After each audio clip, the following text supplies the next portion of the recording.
are back. This is live from the Center for Performing Arts at Rhinebeck, and you can tell by my my headgear that this is our holiday show. You're viewing this slightly after Thanksgiving into Christmas, so it's our Christmas show, our Hanukkah show, our Kwanzaa show, and Festivus for the rest of us. All right, so big show, 14 years now. Diana DeGrande sitting in the middle, directing for your fourth or fifth year? This is the fourth year. Fourth year directing it. A Christmas Carol, opening on December 6th, playing to December 21st. There's like 111 shows, it seems to me, in those 15 days or so, right? Yeah. A lot of shows, with a special fundraiser ending on December the 22nd. So the shows for the general public are 6 through 21, and then a big fundraiser, the Sunday matinee, I believe, on the 22nd. Is that a Sunday or a Saturday? It's a Sunday. That's a Sunday.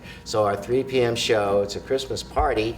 Your ticket will include food, beer, wine, soft drinks.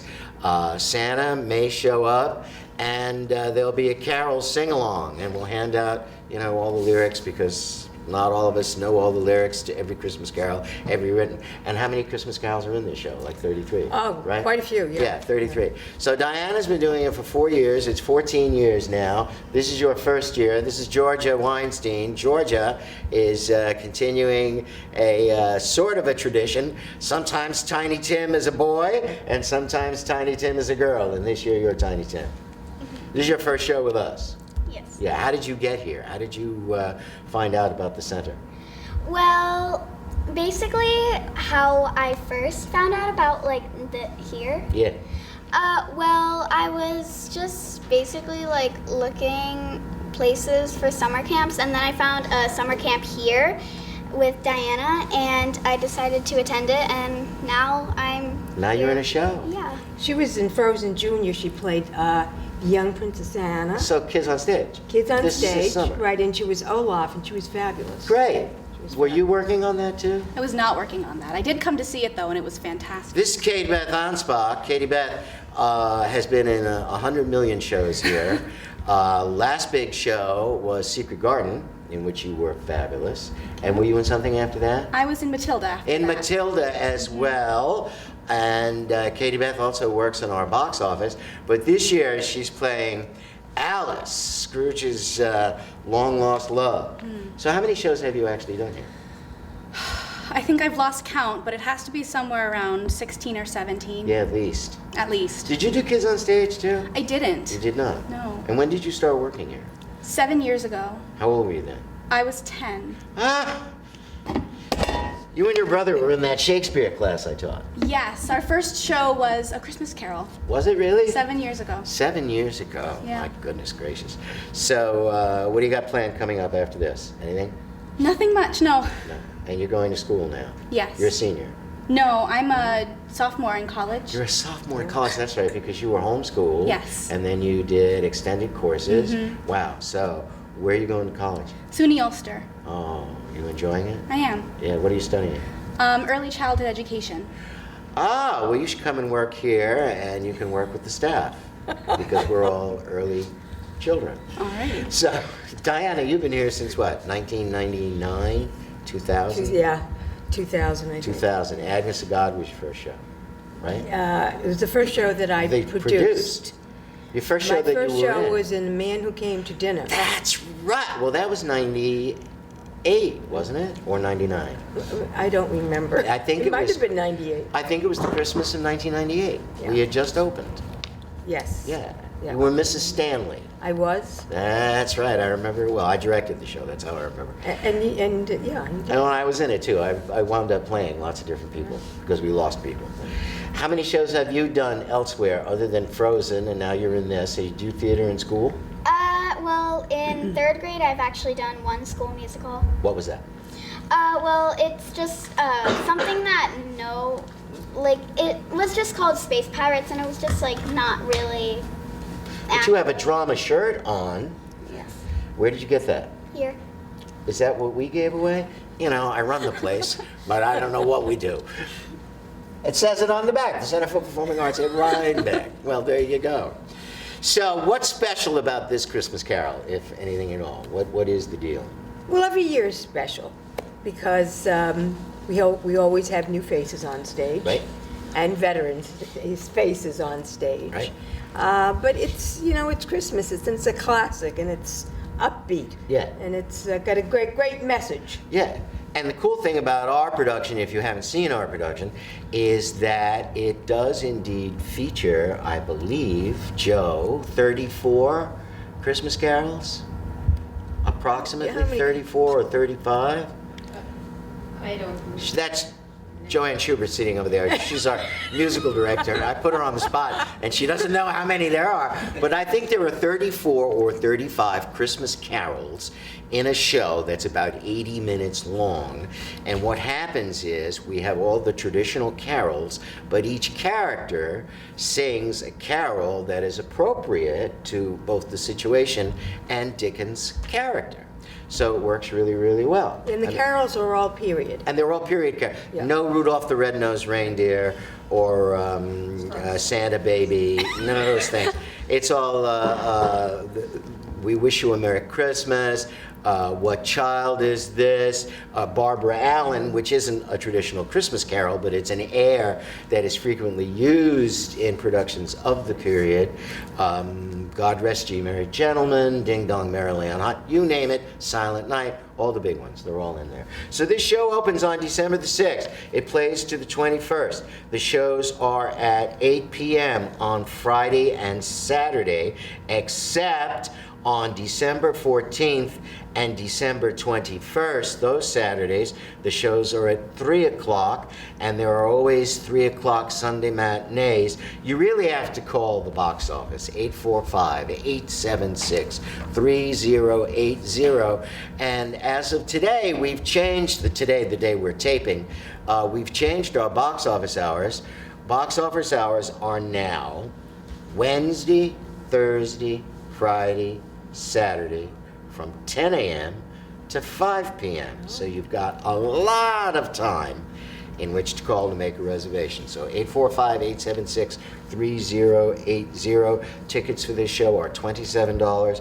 The fundraiser on the 22nd is a $50 ticket. It's the final performance of A Christmas Carol.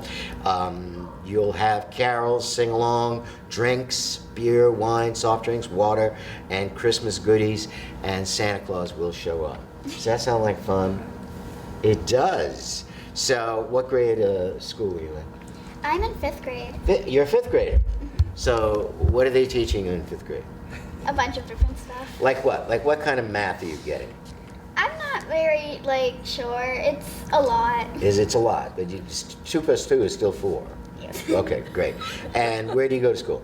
Rondout Valley Middle School. So is that a long drive from here?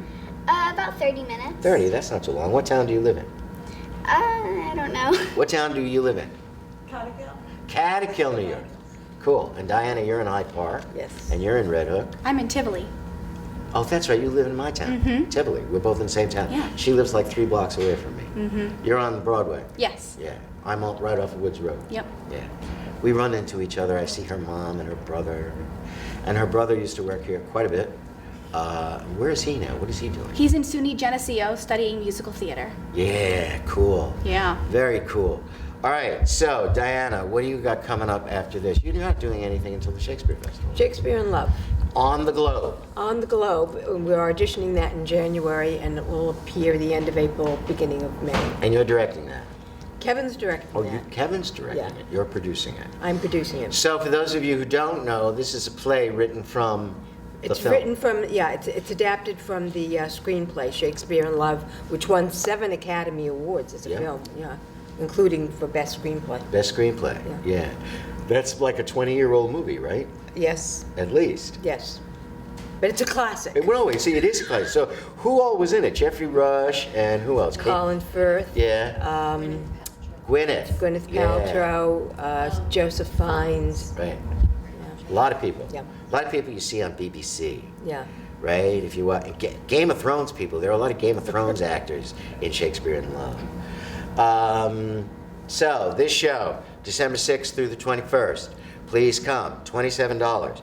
You call us at 845-876-3080. New box office hours, Wednesday, Thursday, Friday, Saturday, 10 a.m. to 5 p.m. You'll either talk to Olivia or to Catherine, who just returned after having had a bouncing baby, Emma Lee. She just came back yesterday. Glad to see her. So you have brothers and sisters? What? Do you have any brothers and sisters? I have one sister, Older or younger? older. What is her name? Her name is Olivia. Olivia. And where does she go to school? She goes to the high school, Ronda Valley High School. And is she a theater person too? Sometimes. Sometimes. When she's not doing theater, what does she do? She's actually going to college for art. Oh, how nice. And when you get done with your degree, what are you going to do? Well, so after SUNY Ulster, I'm transferring to a 4-year school. Do you know where? My goal is Nazareth College in Rochester. Ah, Yes. cool. And then you'll have your degree in what, 2 years? So, yeah, 2 or 3, yeah. So that's early. You're only 17 now. right? Yes. Yeah, so you'll have your degree by the time you're 20. Yes. Wow. She's smart. That's impressive. That's very impressive. Christopher Marlowe was a doctor from Oxford when he was 19, right? And then he became a playwright and a spy. Interesting life. All right, Christmas Carol, December 6th through the 21st. Tickets are $27. You know how to call us. 845-876-3080. Wednesday, Thursday, Friday, Saturday, between the hours of 10 a.m. and 5 p.m. And always online in the middle of the night. You say, I have got to see Christmas Carol this year. Again, I've seen it 13 years. I might as well go for the 14th year. So, centerforperformingarts.org. 24 hours a day, you can order tickets. Anything you want to say? Say goodbye. Anything you want to say? Any messages you want to give anybody out there? Nothing? No grandma, grandpa, Uncle Harry, Aunt Edith in Iowa? No? Any messages to anyone? Come see the show. Come see the show, Katie Beth. I'd have to agree. Come see the show. Come see the show. And we'll be right back. And we are back, so thanks to Diana DeGrande and Georgia Weinstein, Katie Beth Ansbach. Don't forget, Christmas Carol here at the Center for Performing Arts. And how many years now have you done this? I think it's been since 2000. So it's 19 years. Yeah. This year, 19 years. David Temple, I think everybody knows David Temple, right? Everybody must know David Temple. David's doing 2 concerts for us in December. He has always done a December holiday concert. This year, Saturday, December the 28th at 8 p.m. and Sunday, December 29th at 3 p.m. Tickets are $23. You know how to get to us, right? 845-876-3080, Wednesday through Saturday, 10 to 5. Always online. centerforperformingarts.org. So how you been? I've been great. So you're going back to, and we're doing more. This seems to be something that you have done pretty consistently over the past couple of years. You're doing a lot of Central and South American music. It's very addictive, and I get a lot of great response from the audience. I think it's the rhythmic aspect of it, and it's fun. It's very approachable. I think having it in dance forms, I mean, the structure of it's very much like Christmas carols. It's an 8-bar phrases, and they repeat, and you come back to a chorus, and it just feels very natural. And you had said something once, a couple of shows ago, that I thought was very wise. You said to me that classical guitar music exploded in Central and South America because of its economy, that you can carry your orchestra on your back. It's a guitar, as opposed to Bach and Beethoven, who are relying on 111 pieces in a Right. huge hall Exactly. built specifically for their music. But your music can be played anywhere, Exactly. in a living room, a cantina, a town square, or a concert hall. Right, Yeah. right, yeah. I love it, yeah, that's sort of the autonomy of it. It's sort of, Segovia described it as a mini orchestra, you know? So you have all these different colors of sound. It's not a big sound, but yeah, you can throw it over your shoulder and pull it out and be playing this wonderful music. And so I think there is something natural to South America, Latin America for that, and also sort of like the scape of Spain as well. And of course, we have the American guitar and the Old West and that kind of thing. So there is this romance about it. And there's just something indescribable about the sound. That We just- associate guitar music with the Renaissance in Spain. And was there more guitar, lute music in Spain than there was in France or Italy or Germany? I think so. I think there's a lot of these pluck strings instruments. There's the lute and the vihuela and mandolins, and they would not just be one size, but whole grades of baritones, etc.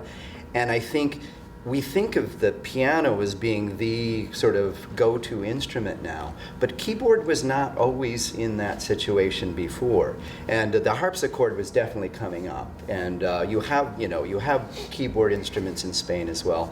But for some reason, that pluck string is just, it stayed there. Yeah. And I think the flamenco influence came in too, where again, it's sort of this bohemian kind of lifestyle that's associated with it as well. Do you think that the climate that you obviously can't bring a symphony, and it's very hard to transport your harpsichord into the town square, but obviously on a sultry night with a lot of good Jerez, you could be listening to anything you wanted on the guitar. That's right. Or the lute or the mandolin. Yeah. It wasn't really till Bach's time that you have the well-tempered clavier. You have this, the engineering of the keyboard just started really going up. And so in Central Europe, it started taking over, and these little plucked string instruments became sort of folk instruments. They just couldn't keep up. They weren't loud enough.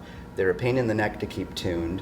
And so the lute, they kept on adding strings to them, and then there was only like 3 guys that could actually play the darn thing. It was so complicated.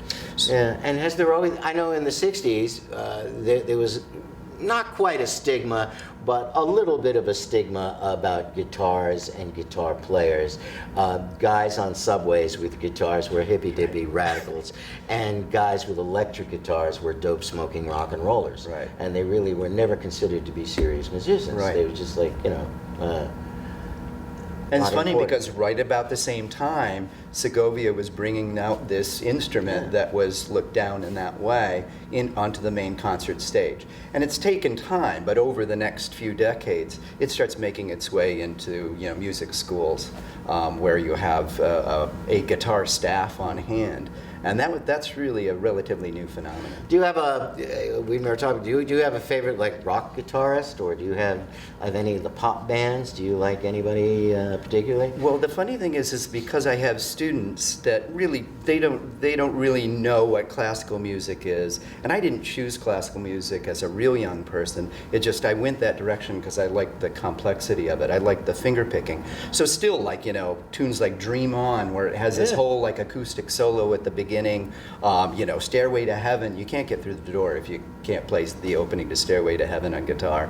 And so, but I grew up listening to the Beatles and James Taylor and, just really tasty music where you could hear the acoustic, beauty. Yeah, a guy I really like, was very fond of, is Mark Knopfler from Dire Straits, steel guitar. Amazing. Oh, steel guitar is just like an incredible sound. Oh, yeah.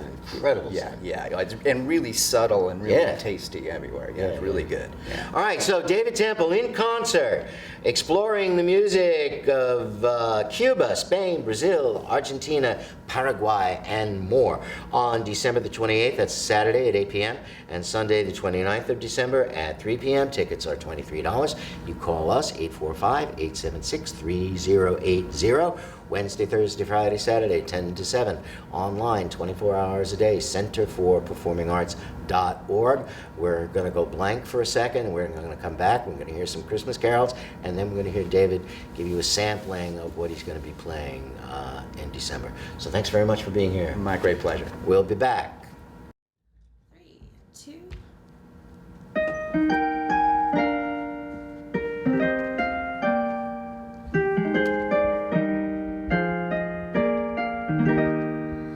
In Scarlet Town, where I was born, there lived a fairy dwelling, made every youth cry well away. Her name was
We wish you a Merry Christmas. We wish you a Merry Christmas. We wish you a Merry Christmas and a Happy New Year. Good tidings we bring to you and your kin. Good tidings for Christmas and a Happy New Year. We wish you a Merry Christmas. We wish you a Merry Christmas. We wish you a Merry Christmas and a Happy New Year.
Okay, thanks very much to Joanne Schubert on keyboard. You never see Joanne. Joanne is lurking over there in the audience. She's probably listening to CNN right now. But we thank Joanne always for being our musical accompanist.